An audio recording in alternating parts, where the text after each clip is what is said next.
আঙ্গো দাদারা ছিল অনেক, আঙ্গো বাপেরা ছিল অল্প, আর আমরা যারা ব্রাজিল ফ্যান তাগো আছে সাগুয়া ভরা গল্প। যাও মনা মুতি আসি হুতি যাও, আর কোনো সুযোগ নাই। রাস্তার ভিতরে বাড়িতে পাইতাম না, এখন পোলা পানি দেখলে বলবো ভাই আপনার 3 পিস কই, ভাই আপনার 3 পিস কই। আগে ডাকতো 7 আপ, এখন ডাকবো 3 পিস। মানে বেইজ্জতি করবি, এরকম করি বেইজ্জতি।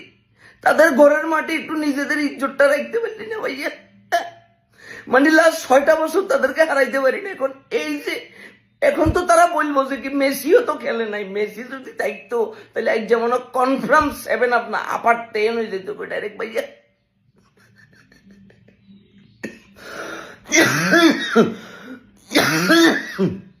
এই বেজ্জতি লই আর কদিন থাকবো ভাইয়া, এমনি করি বেজ্জতি করে দিবি।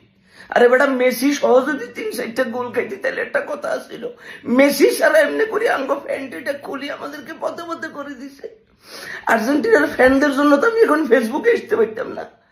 বিদায় পৃথিবী, বিদায়।